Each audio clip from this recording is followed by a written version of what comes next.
Okay, I have 7 o'clock. We'll go ahead and ask Reverend Charlie Martin to come up and give our invocation, get us started.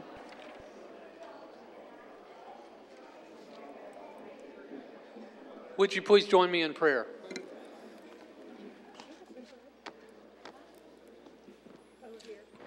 Almighty God, with the freshness and refreshness of spring all around us, we pray that you will bring light and hope into the city of leaders. We ask you to be with this council as they deliberate, as they discuss, as they decide, as they vote. We ask you to be with all of us who call Erlanger a place to live, a place to learn, a place to grow up, a place to work. Surround us with your patience and give us your wisdom. Amen. Amen. Amen. Thank you. I now call the May 2017 regular council meeting to order. Can we please stand and say the Pledge of Allegiance? I pledge allegiance to the flag of the United States of America and to the republic for which it stands, one nation, under God, indivisible, with liberty and justice for all. I ask Sherry Hoffman to please take roll call.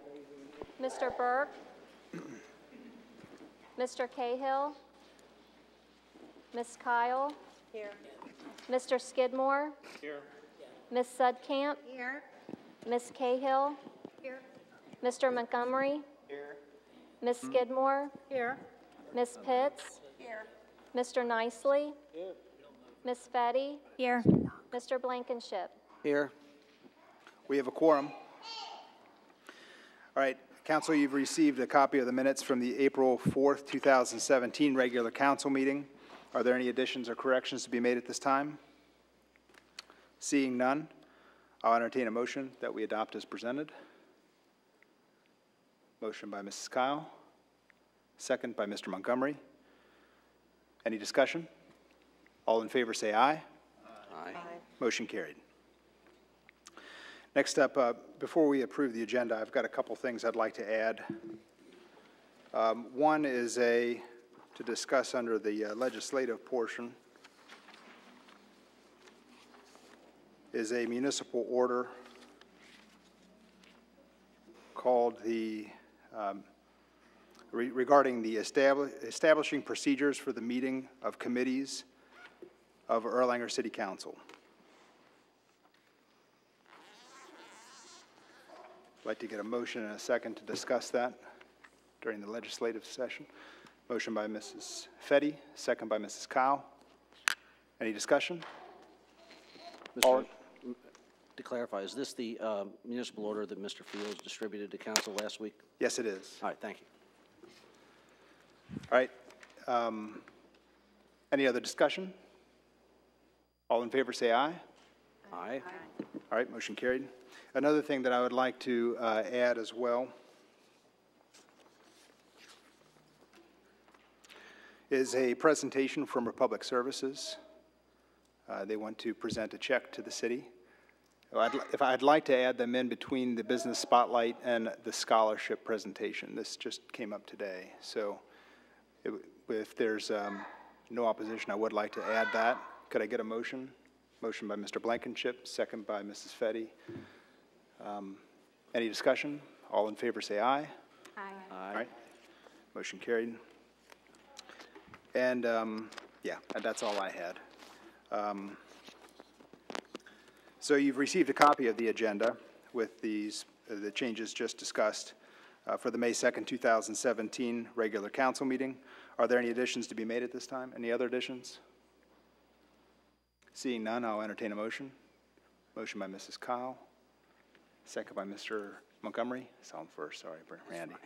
As long as we got one. Any discussion? All in favor say aye. Aye. All right, motion carried. All right, so we'll move on to the special presentations. The first up is the business spotlight. We've got two members of the Kenton County Public Library here with us, Natalie and Angela. Welcome. Thank you, Mr. Hahn, Mayor, and the Council for inviting us tonight. My name is Angela Pyer. I'm the branch manager of the Erlanger branch of the Kenton County Public Library System. And with me tonight is Natalie Rupert. She's the circulation supervisor at the library, and she's going to speak after I'm done about some of our workforce development programming. Both of us are super excited and blessed to work for the Kenton County Public Library, and we hope that you all are excited to have it in your community as well, because we are one of only 16 libraries in the southeastern United States that has a star, that is a star-ranked library, and that's given by Library Journal, and it's a very prestigious thing. So we're also one of only 2 in the state of Kentucky, which is pretty cool. So I'm not going to bore you with too much of that kind of stuff. I was told by Mr. Hahn that the council and our citizens wanted to know more about our construction project, so I'm going to focus on that. Best place to start is probably with where we are right now. Our current facility is 34,300 square feet. We have 2 study rooms, a conference room, a children's activity room, and then a large meeting space that splits into 2. The library managed to offer over 5,000 programs and meetings in fiscal year 2015 and 2016 in that space. But we are constantly having to tell our patrons and our community groups no, which is really unfortunate because we're one of the only free meeting spaces in our community. So the good news is our addition is going to be very patron focused, and it's going to help with that problem. We are adding 13,000 square feet, and the addition will include a small meeting room that can be broken into 2 study spaces, a large meeting space that will seat around 450 people, and that will also break up into 3 smaller spaces. And then we will also have a public maker space where we will do some STEAM programming. And of course, everybody now knows that STEAM is science, technology, engineering, arts, and math. It's definitely one of the big educational initiatives in our schools and in our community. I am so excited about these changes. The whole library staff is really excited. The additional meeting spaces are going to allow us to say yes to our community groups more often, not to mention do more of the fabulous programming that we're known for. Especially the 450-seat space. If any of you have been to any of our large concerts or our author events, you've probably noticed that we have to haul 300 chairs out into the main the main area between the front doors and the reference desk, and that's a logistical nightmare. So now with this new space, we'll be able to do more nationally known authors, bigger concerts, bigger events, basically the things that we were doing before, but we're gonna supersize it. So we're really excited about that opportunity. In the maker space, which I'm also really excited about, we're gonna do a little bit of everything, and I don't know if you guys know a lot about maker spaces, but we'll have things ranging from sewing machines, vinyl cutters, 3D printers, CAD software on some computers, button makers, robotics materials, Legos, art supplies, pretty much anything you can make or create something or tinker with, we will have in that space.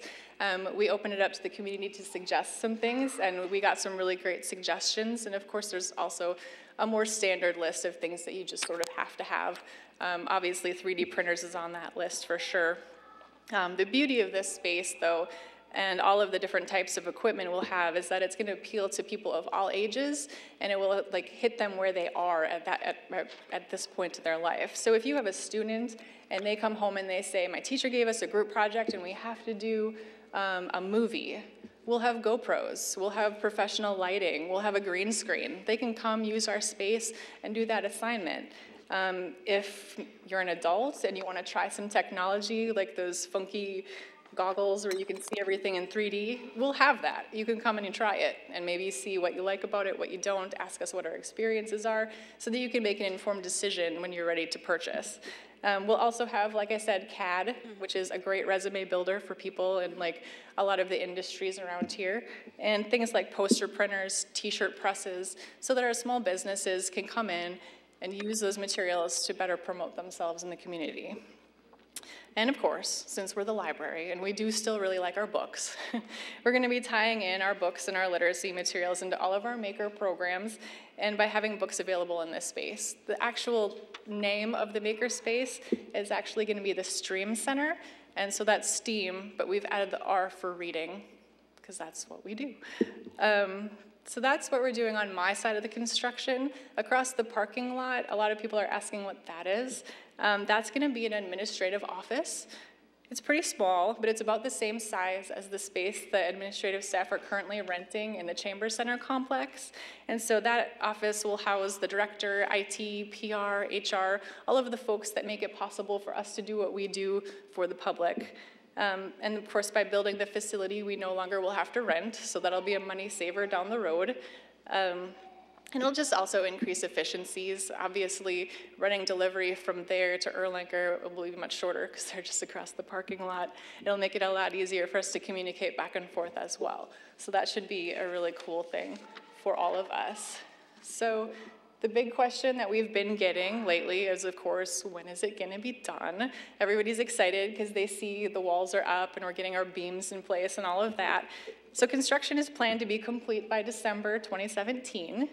As you all know, there's always, weather issues or building inspection issues. So we're probably gonna do a soft opening in either December or January, and then do a really big sort of kickoff event, maybe in April, sometime when the weather is a little bit better. And that'll probably be a large author event or a concert. And we really hope that all of you will come out and help us celebrate that day. If you have any questions, though, in between now and then, feel free to stop at the library. You can ask for me if I'm not around. Natalie, who's going to be speaking after me, or any of my staff should be able to answer the basics. And if they can't, you can leave a note for me, and I'll get back to you as soon as I possibly can. So thanks for listening to my portion. Now I'm going to have Natalie come up. And one of the other really cool things that we've been doing lately has been working with some of our community groups on the areas of business and workforce development, and Natalie has been spearheading a lot of that at our branch. Thanks, Angela. Thanks for having me here tonight. You guys have a huge agenda, so I'll try to be brief and highlight our critical Erlanger feature. As librarians, we think it's really important to connect people with the information they need to improve their lives. I think it's also critically important on the job front that we have a command of all the resources available to people when they're looking for jobs. So one of the things we've done is to formulate the Job Search Central site, which I encourage you all to take a look at when you have a chance. We have a flyer on it outside that has a lot of community resources, including a list of all the companies that we think are located in the Erlanger Industrial Park. Something new on the horizon is the Kentucky Department of Library and Archives, which we are a part of, and the Kentucky Career Center and Kentucky Adult Education are forming a new partnership to launch in July. It's called LEAF, for Library Economic Advantage Forum. And it's to encourage public libraries to go out and help people find jobs, holding different kinds of classes and things. And you'll all be happy to know, since you're Erlanger residents, that the Kenton County Library has been partnering with the Kentucky Career Center since 2009. We had a unique opportunity to do that, and we've worked really hard with a lot of the workforce development specialists there to offer joint programs. So we have a great partnership with them in existence already. So one of the things I wanted to highlight for you is something that we're uniquely doing at the Erlanger Library as opposed to the other two libraries in our system right now, which is we are hosting what's referred to as the Northern Kentucky Accountability Group. A few years back, to give you a little history, everyone knows, hopefully, that if you happen to be one of those individuals that loses their jobs, whether your job is outsourced, downsized, moved to Texas, that kind of thing, you need to go to the Kentucky Career Center if you need to file for unemployment insurance. And a gentleman that was one of the workforce development specialists there by the name of Tom Heilman saw that there was a need for professionals who have been downsized to get some extra help. People are often very lonely if you've worked for a company for 25, 30 years and think you're going to be there for life, and all of a sudden you hit that like age 50, 55, and you got a target on your head with a salary and you lose your job, you're out of luck, and it's very lonely. So he, first of all, started the Green Light Group, which meets the first Friday of every month at the Career Center. They have a speaker about job searching, but he also saw a need for a group where people could get together on a weekly basis to hold themselves accountable in their job search, hence the accountability in the title. So that group now meets at the library every Wednesday morning from 9:15 to 11:15. I mentor the group. What it is, it consists of people that are in transition, if you will, people looking to change jobs, looking just for some general career guidance. We do a roundtable discussion of everyone's job search, and as a librarian, I try to direct people to the resources that are available within our greater community to help them out on that.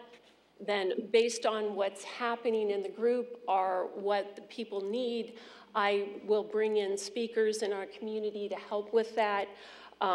We've had people talk on all kinds of things, like how to get your resume through applicant tracking software, how to stay safe when you're conducting a job search on the internet. Also, sorry, a little nervous speaking in front of a big group here. It can be intimidating. Also perfecting your elevator speech. So we often have career coaches who are part of our business community come in and talk with us. And then I also myself present at least twice a month on resources that we have the library to help people, whether it's perfecting interviewing skills, whether it's targeting your resume, whether it's writing a really good cover letter, all those kinds of things. And it's been a great boon for a lot of people. What happens is I send weekly emails out to everybody that's participating, and then we also celebrate the successes of people once they actually find jobs. To give you an example, we recently had a young man that had a great job with Toyota, but was newly engaged and didn't want to relocate to Texas.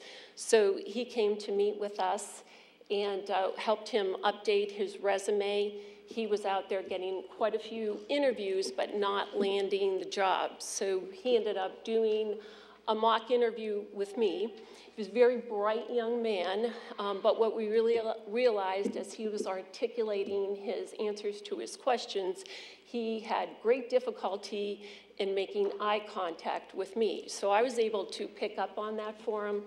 He had another round of interviews with another company, and next thing he knew, he had 2 job offers in the same week. So we're having some real successes with people. So there's a flyer out there. If you know anyone that is looking for a job or needs help, I would encourage you to pick up the flyer. And we have resources for people at all levels of the job hunt. I just chose to highlight that particular group for you since it's meeting at the Erlanger Library specifically. So thanks very much for having us here this evening. Thank you, Natalie.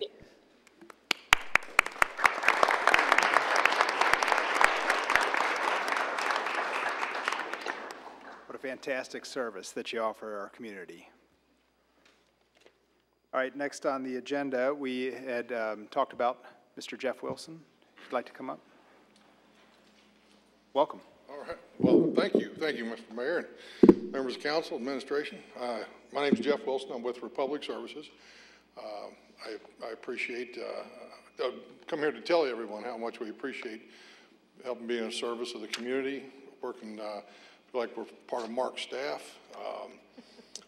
Between Sherry, Mark, and everyone, they've done anything but help us get better, which is a good thing. That's what we're all trying to do.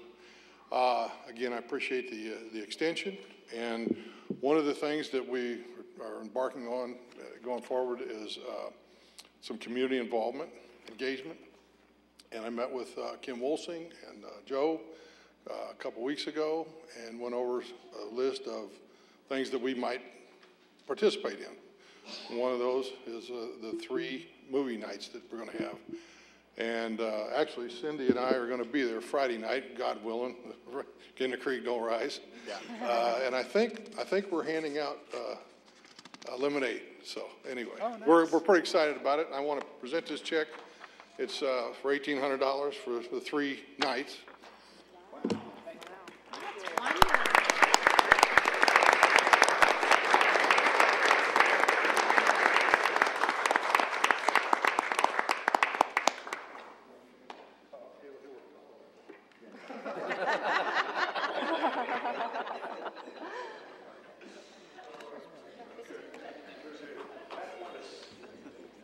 Thank you all. Appreciate it very much. Thank you.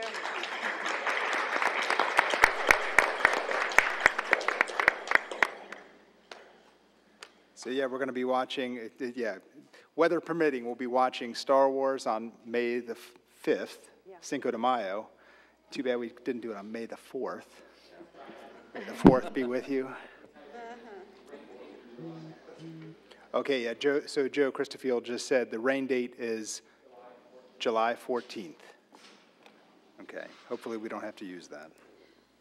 Should be a great time. Okay, the next item on the agenda then is our scholarship presentation. Oh yeah, please, yeah. Welcome. Good evening. Good evening. My name is Abby Ziegelmeyer, and I was fortunate enough to receive this scholarship last year. I'm a graduate from St. Henry High School, and I just successfully completed my first year at the University of Cincinnati. I was lucky enough to be on the dean's list, which was not something I thought I could say, so I was on the dean's list, whatever. I am a graphic design major in the DAP program, so I used the money to purchase a laptop, which has, believe me, paid for itself. It is one of the only things that I use because that's all we use.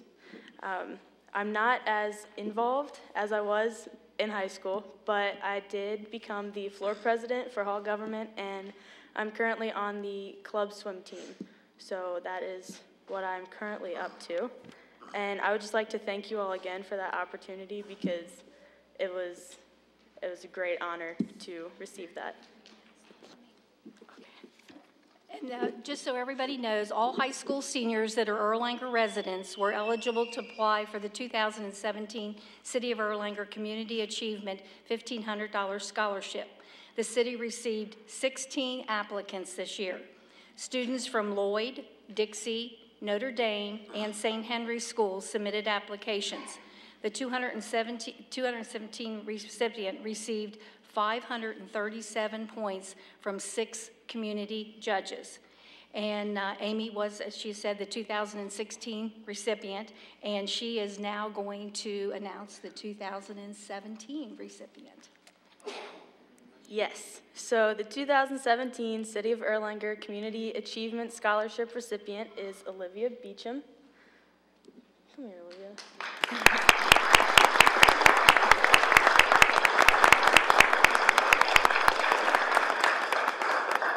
Olivia is a senior at St. Henry High School, and she has received many awards and honors, including high honors for every quarter of high school, the Accounting 1 Departmental Award, Crusader of the Week for Geography, Spanish 3 Honors, Government, and the Physical Science Accelerated Award.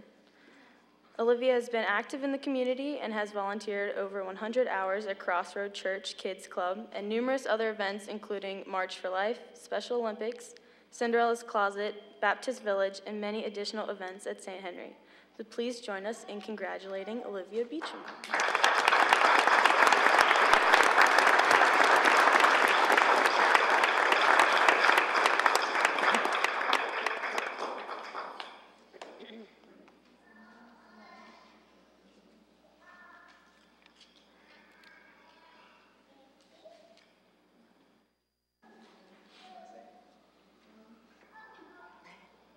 I would just like to thank everyone for nominating me for this scholarship. I really appreciate the money that I've received, and I have decided to go to Bellarmine University down in Louisville, and I will be majoring in accounting in the pursuit of a CPA and accounting degree. So thank you very much.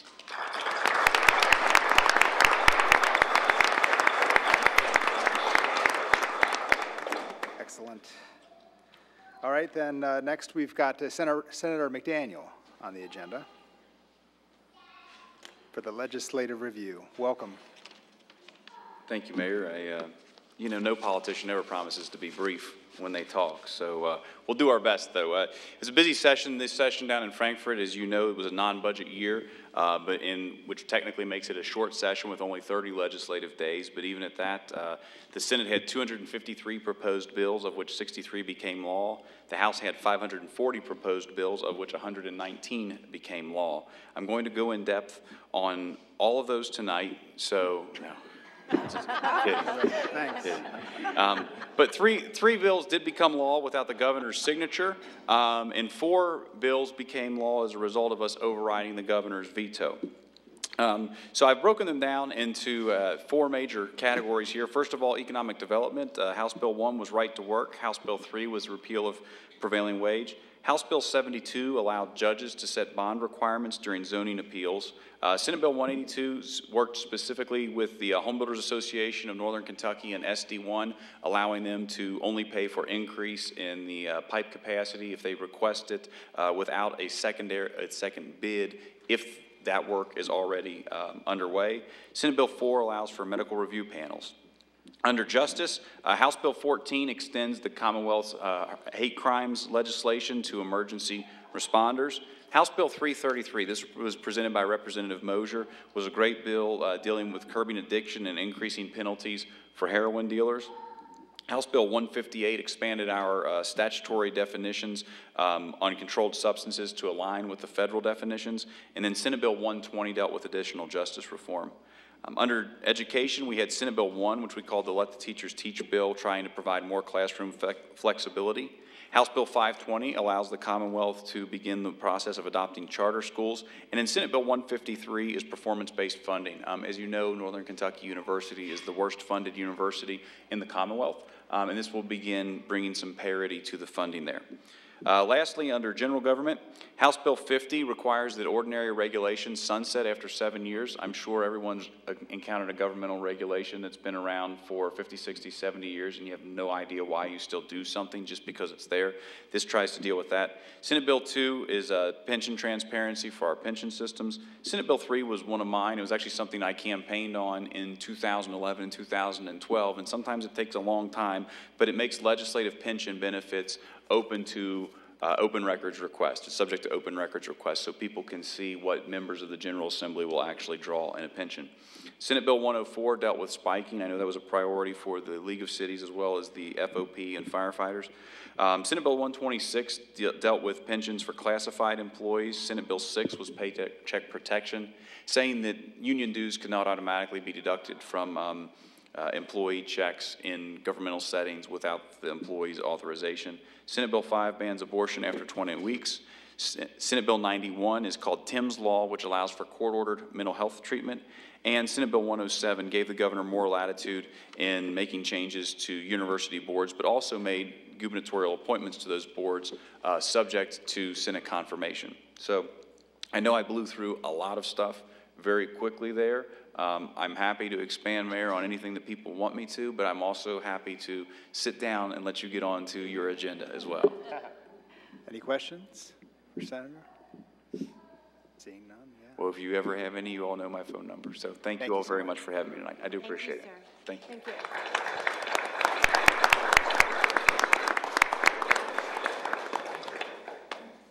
All right, next up, we've got a municipal order regarding the Board of Adjustments appointment. This is a municipal order of the City of Erlanger in Kenton County, Kentucky, approving the appointment of Jeremy Armbruster. Did I pronounce that right, sir? Good. As a member of the Board of Adjustment for the City of Erlanger to fill the vacancy therein resulting from the resignation of Doug Conley. All right, do I entertain a motion to adopt this municipal order as read? Motion by Mrs. Fetty, second by Mrs. Kyle. Any discussion? All in favor say aye. Aye. Motion carried. All right, Mr. Armbruster, we need to give you the oath of office. Sandwiched between the two smartest girls in Kenton County, a senator and firefighters. Am I in the right room? A lot of right. You must have hit the lottery tonight to have this advanced on the agenda, is all I can say. You have someone that can hold a Bible for you?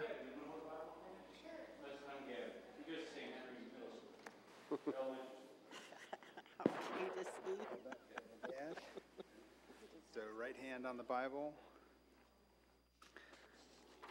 All right.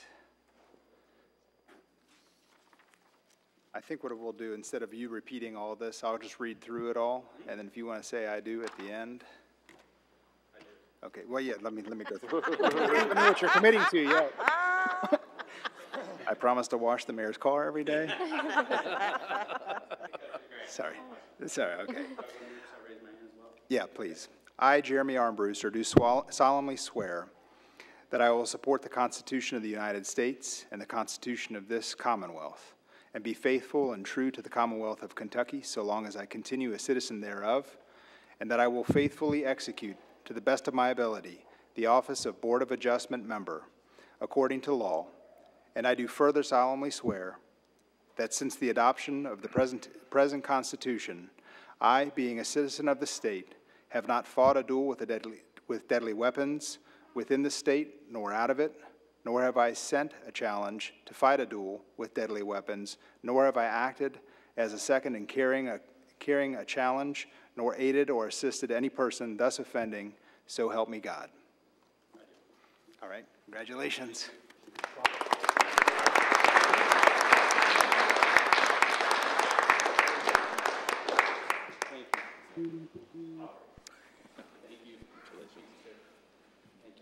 Around the horn. I'm not running for office. All right, next up we've got the oath of office ceremony for some new firefighters. Chief?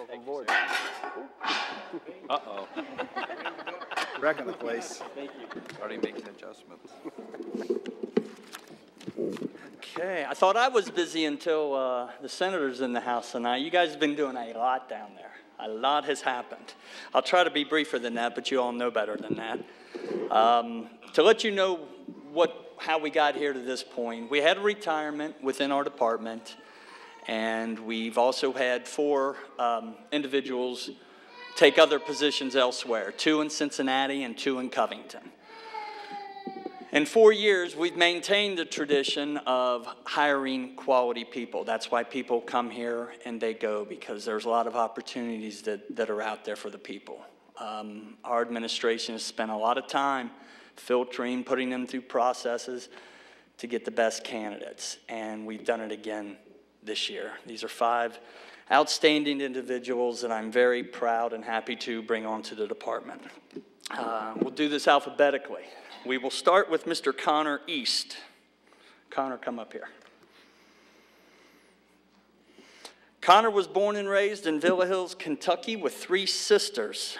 Oh, I feel your pain on that one. Devin, Sydney, and Riley. So what's it like to try to get a bathroom in the morning? It's impossible, isn't it? Yeah, been there. Connor graduated from Dixie Heights High School in 2012, where he enjoyed playing baseball. After high school, he continued his academic career at Northern Kentucky University, at the same time joining the Kenton County Fire Recruit School. He volunteered at the Crescent Springs Villa Hills Fire Authority, where his father, who is in the audience tonight, Roy, is an assistant chief, and Roy's mom, Tanya, is out there as well, and his girlfriend, Chelsea. So I think I've knocked all of the, are you covered? Yeah, okay, we got all that stuff covered. Now I got to think where I left off. Finding a love for the fire service and what it had to offer, Connor transferred to Eastern Kentucky University, where he obtained a bachelor's degree in fire arson and explosion investigation. During his time at EKU, he joined the internship program at Point Pleasant Fire District to gain a better understanding about how the service works. Outside of work, he enjoys being outside, doing anything active and sports related. Plans on beginning paramedic class soon, and that's why I'm trying to differentiate here. I don't want to give you a medic badge. And I can't see, my arms are getting shorter. Here's one for you. He enjoys being outside, going to join the medic class soon, wants to join our technical rescue team, and hopefully I'm going to hold him to this, have a long, successful career with the Erlanger Fire Department. Please welcome Connor East.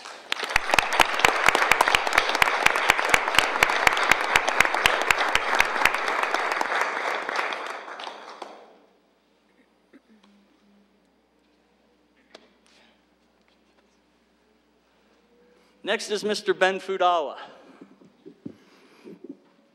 Ben grew up in Anderson Township along with 3 younger brothers, so he's the opposite here. So, and I think I see 2 of them right here. One's here. I know that. I knew who you were right away.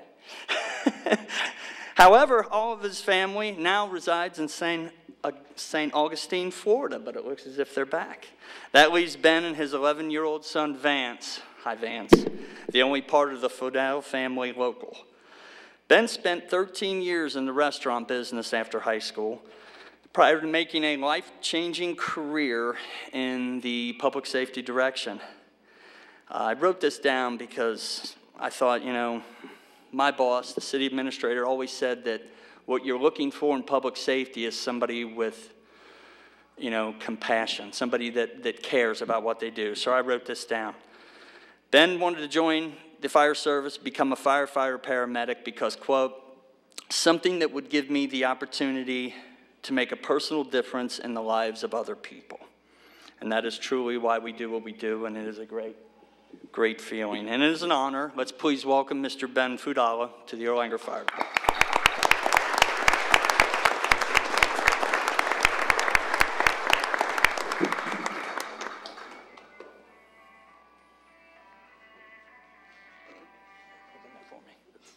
I told you I'm the next busiest man behind the senator. I've got it all going on here.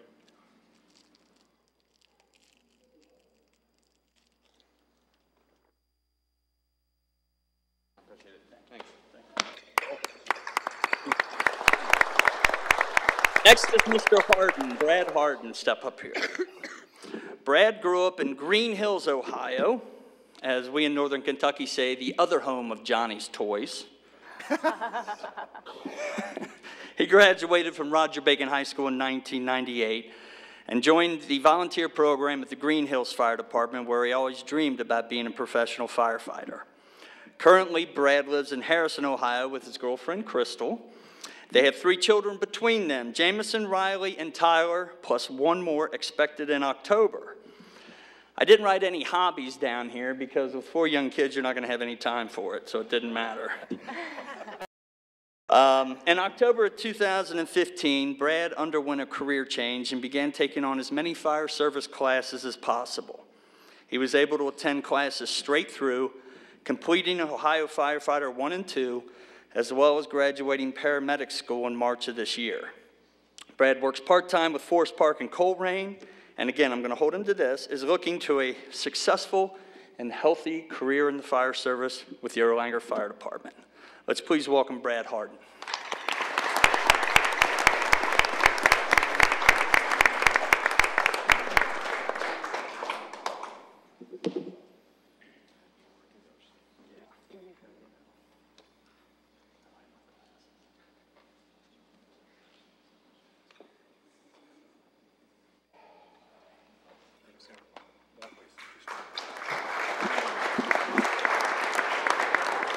Mr. Holing, where are you? There he comes. That's all right, with child. Greg grew up on Peachtree Lane in the Cherry Hill subdivision and attended Mary Queen of Heaven Grade School and St. Henry High School. Greg served over 4 years in U.S. Marine Corps with 2 deployments in Iraq. He's also managed to earn a bachelor's degree in Assets Protection and Security at EKU and a master's degree in Safety, Security, and Emergency Management, also from EKU. Greg worked, where I first met him, worked for the American Red Cross for over 2 years before becoming a firefighter EMT and entering the fire service. Greg is happily married to the love of his life, Jenny. I see Jenny back there. They have 1 daughter, Elena. Hi. And Let's see here, one on the way. So you still have time to enjoy camping. Doing yard work's really not a hobby. It's a task. I know he likes old cars, playing with his daughter, and trying to find the time, as we all do, to spend time with his wife and family. We're very proud to have Greg come on. Let's please give him a warm welcome to the fire department.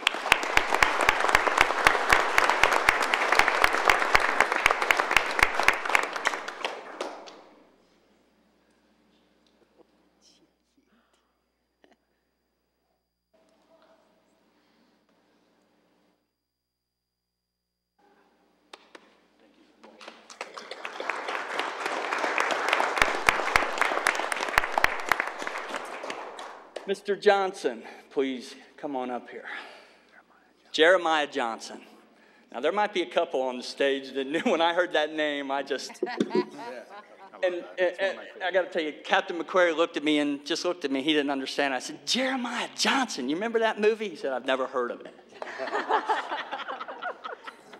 I was at South Shore's condo 2 weeks ago. Got off the elevator, got off to the ground floor, was going to step out, and there was an older gentleman standing right across from me. And the person running the elevator said, "Good evening, Mr. Redford." And I went, "That's Jeremiah Johnson." This big.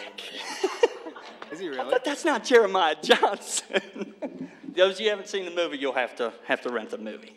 Well, our Jeremiah Johnson was raised and still resides in Bellevue, Kentucky, with his wife, Tiana, and their daughter, Zalyn. Jeremiah graduated from Bellevue High School, and after graduating, spent 6 years in the Army Reserves as a heavy equipment transporter. Jeremiah obtained an associate's degree in fire science through Cincinnati State and his paramedic certification through the University of Cincinnati. In his downtime, you still have a little bit of downtime, right? Good. He enjoys playing guitar, recording music, and hunting and fishing. This is a quality group, folks. These guys all, this is a good moment for this department. We've got some quality people. And Jeremiah, let's please welcome him.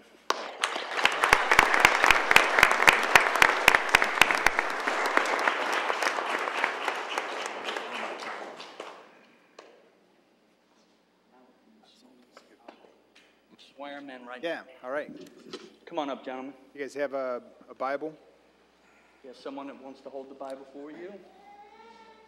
We have some up here. There's 3 up there. You'll have to share. I know Jeremiah has one. Okay. Oh,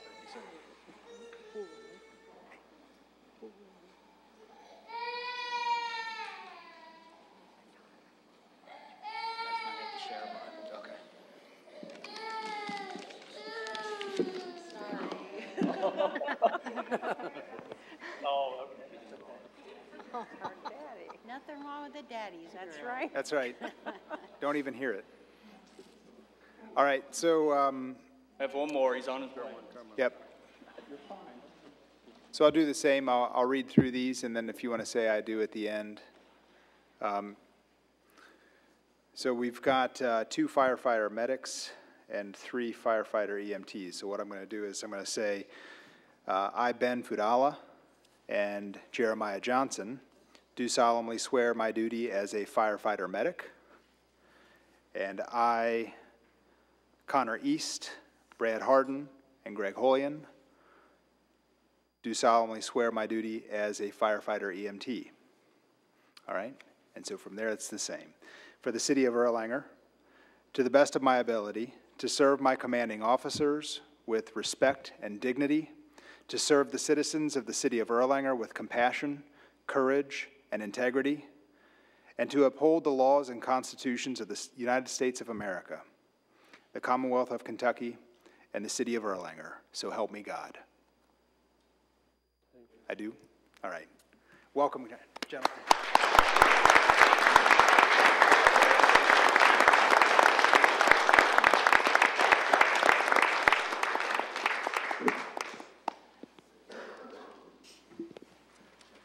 Welcome to the family, boys.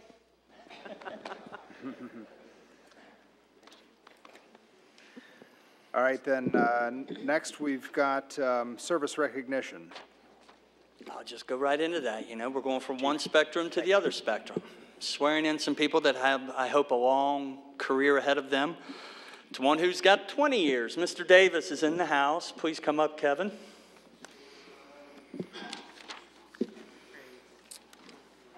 Mr. Davis is Mr. Erlanger through and through. He is a Lloyd High School graduate, graduated in 1998. But the year before that, I guess as a junior in high school, he began his volunteer trek within the Erlanger Fire EMS department. Kevin became part-time in the year 2000 for the fire department, and in 2005, he joined the Public Works Department full-time. But in a trade of players and contract negotiations and players to be named later, Kevin came to the fire department in 2007 as a full-time employee. During this time, Kevin has been a member of the Honor Guard, and this is prior to me, so I'm not sure, the Olympic team. The Firefighter Olympics is an event that they used to, I think it still goes on, but we no longer participate. But he has that. Kevin has been a valuable member of this department.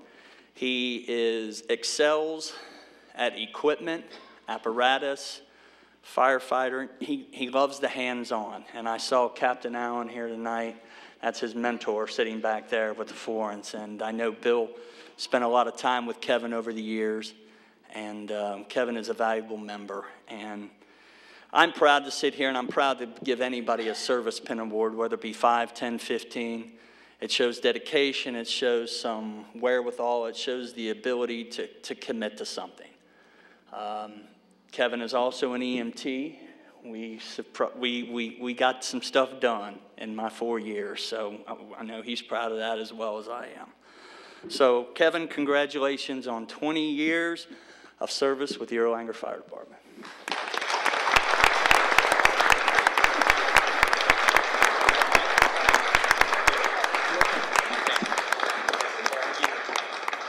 I trust him with the microphone. Oh, I would never do that. Yeah. I just like to say thank you. It's been a fun 20 years. I'd like to thank all the family in the back of the room, Captain Allen, Lieutenant Foley for coming up. I'd like to thank one person who couldn't be here tonight due to her bad knee, and that's my mom. So this is for her. Thank you very much.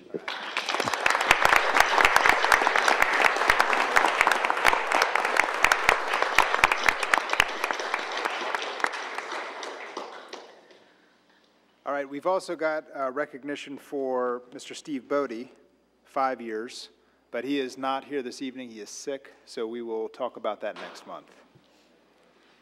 All right, then moving on to the mayor's report. First, I want to make sure everyone was aware we lost a courageous fighter last week. Brooklyn Smith passed away peacefully last Thursday. Brooklyn was our 6-year-old resident of Lakemont who was battling DIPG. She'll be sorely missed. She was laid to rest today at Forest Lawn Cemetery. While it's a comfort to us to know that she is smiling down on her hometown of Erlanger, I'd ask that you please keep her parents, Nick and Brittany, in your prayers, as well as the rest of her family. Another item that we've got, the city website is nearing its completion and should be going live in the next couple months. I'd like to discuss the city logo at our next committee meeting on May 16th.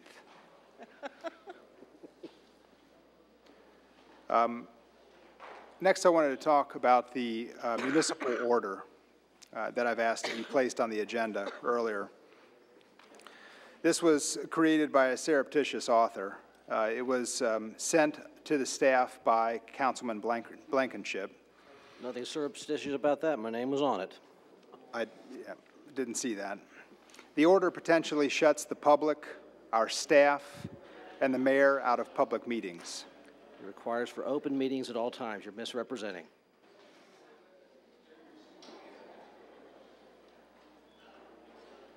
I'm just going to wait a second until some of the crowd clears out here.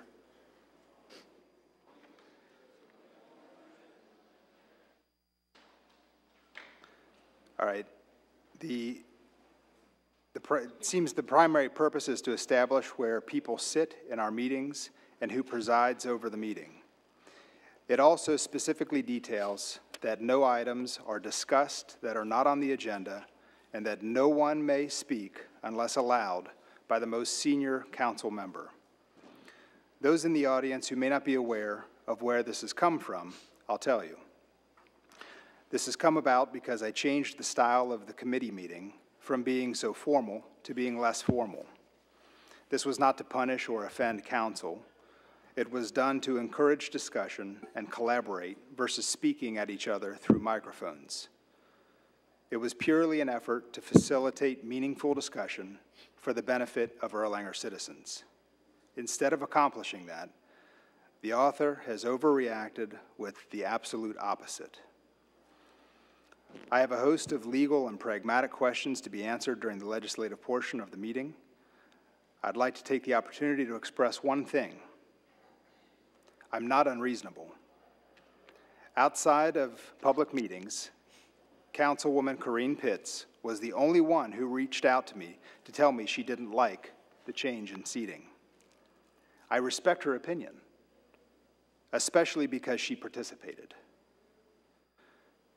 On her request alone, I had not planned on meeting at the round table again. To be met with such hostility and a municipal order is simply mind-boggling. It has created an unfortunate waste of time and city resources and has incurred legal expenses for the city. I'm sorry to say that. And that's all I have for the mayor's report. It's not true. Moving on. We've got the reports of committees. First, we've got public safety. Under police, Mrs. Sudkamp, Mrs. Kyle. Yes, we've had a very active month, and since all the council members get the police report, you can read it on your own. I just thought we'd highlight a few things. First of all, I want to recognize Lieutenant Colonel Brendel. He has a July class date for the FBI National Academy, and we'd like to wish him luck. Next is the Criminal Investigation Division. On April 24th, Sergeant Sterling began assigning casework to the detective's office. During the first week, he assigned 9 cases. 9 cases were closed, 10 were open, as well as 3 new background checks for employment. Detectives worked a robbery at Home Depot, and I think we've all heard about that. That was highly publicized, where a store employee was assaulted by the suspect using a vehicle. The suspect was located and arrested after a tip due to a large amount of local media coverage. And then next, I want to just highlight a few things about Community Resource Officer. During the month of April, Sergeant Sterling testified in a case from 2009 initiated by Detective Miles. He attended the Kenton County Chiefs meeting with Lieutenant Lemming, and he escorted the Miles Elementary 5th grade class to Frankfort, Kentucky for their yearly field trip. On Monday, April 24th, Sergeant Sterling was also awarded permanent guardianship of the at-risk Erlanger senior citizen Norm by Judge Grothaus. And I think that was another highly publicized event that we need to recognize him for. On April 26th, Sergeant Sterling attended the Cincinnati Citizens Police Association Appreciation Dinner at their invitation. So congratulations to him. And that is all I have. Ms. Huggamp. Okay, we have a new officer in the police department. Our K-9 officer, K-9 Bodo. Chief, can you tell me what that means, Bodo? I have no idea. Dumbest name I ever heard. Anyway, nobody Where's he from? Nobody will forget it. German? No. Yeah. Anyway, he's from Holland, is that not correct? So that's why it's an unusual name. But anyway, Officer Michael Clark completed a 6-week training course in Sharon, Pennsylvania. His first day on the shift, Bodo, on Saturday, April the 29th, he discovered heroin and meth in a vehicle in Erlanger and assisted the drug strike force with the vehicle search in Campbell County, where he found drugs there. So. Good dog. Yeah, he is. Great dog. And I haven't met him yet in person, but he is beautiful from the pictures I've seen. And Lieutenant Lemming, not to put him aside, has been in constant contact with Officer Clark through the training and working as a team with Bodo. So that's a big, big plus for Erlanger. With the warm weather, the bike patrol has become much more active, and bike officers make a huge effort increasing visibility and reaching out to the citizens with non-enforcement situations. Officer Scroggin spent multiple hours at the Northern Kentucky Special Olympics at Lloyd, speaking with volunteers and contestants. Officers Rigsby and Scroggin conducted targeted vehicle enforcements, which resulted in several traffic stops in area where the department has received complaints about speeding. Bike hours have again been limited due to bike units fulfilling duties as the FTO training officers. And Chief is in the house. All right, thank you. Next, we've got under Public Safety, Fire EMS, Mrs. Pitts, Mrs. Fetty. Yeah, I first want to congratulate again all the new firefighters. They finished up their training on April 7th and started their assigned shifts on April 8th. Other things that are going on in the fire department from April 10th through the 12th, members that were involved with the Kentucky Firefighter Peer Support Network reviewed the available resources offered by this organization to each shift. This is a recently created group that focuses on training responders that may have had a difficult response or possible personal problems. Through the month of April, there were 54 life safety inspections done on public buildings throughout the city. The fire incidents for April were 281, with EMS incidents 221. On April 12th, the fire department recertified the Public Works Department in CPR and first aid. They were taught weather-related health emergencies and fire extinguisher training.